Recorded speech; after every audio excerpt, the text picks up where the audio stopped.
The woolly bugger. There's 14 zillion videos out there on how to tie the woolly bugger, which made me think, should I even make this video?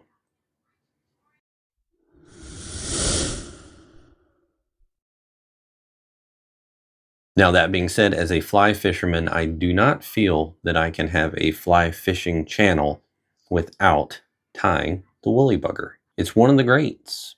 Now, in the last couple years, we have changed things up just a little bit with a little splash of purple. It is just deadly. So nothing here is reinventing the wheel. I just felt that I could not have a fly fishing related channel without tying a woolly bugger. So let's tie one.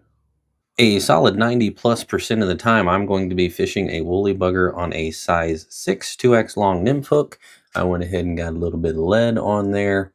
You can weight it based on whatever you're going to be fishing. Whether you need more sink rate or less, I'll leave that side of it up to you. But I'm going to go ahead and dress this a little bit, just using a 6/0 black thread. Trim out that tag. We're going to go ahead and tie in the tail. We're going to use some black woolly bugger marabou, the hairline. I like it quite a bit. Used it for a long time, and they're just right for a woolly bugger.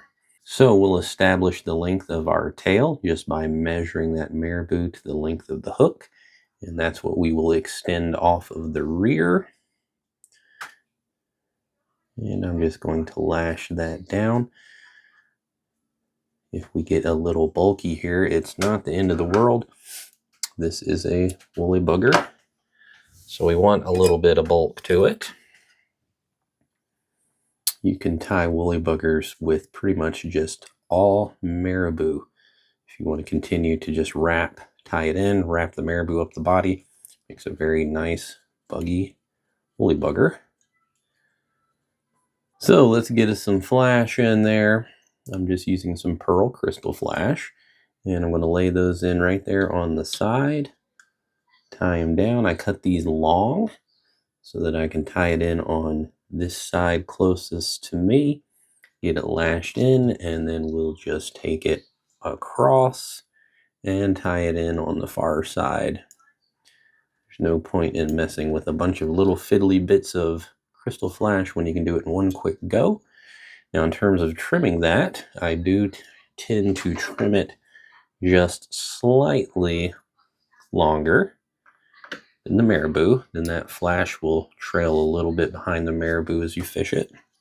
And now we're going to tie in what has been the secret sauce for us here for a while. And this is a purple saddle hackle. It's a purple grizzly. And I'm actually going to tie it in by the tip. That way, when we wrap this up, it'll have a little taper going bigger towards the front. So that's why we'll wrap that in by the tip. And I'm just going to lash that tip down. And we'll leave our thread right here at the rear. Next, we're going to tie in some woolly bugger tinsel core chenille. This is from Hairline. It has a little bit of purple flake in it. And man, the combo of this plus that purple hackle has just been a fish catcher. Trout, bass, you name it.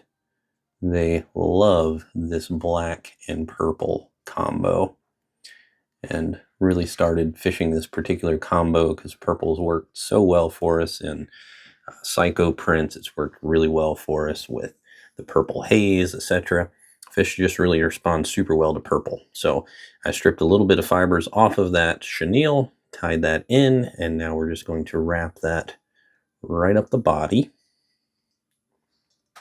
And you sort of get a 2-for-1 out of this chenille. It's got a tinsel core on top of that little bit of UV tinsel that sticks out. So it's just a super, super attractor type of chenille. So I'm going to tie that right up to the front, and then we'll snip that out, snip out our excess. Now we're going to begin working that hackle up. You can do really broad turns. You can do very tight turns. It's kind of whatever you wish to do. We're going to take that all the way up to the front. And here we're going to start getting into the heavier parts of that hackle, which is exactly what I want. Because those, once we palmer them back and tie over them a little bit,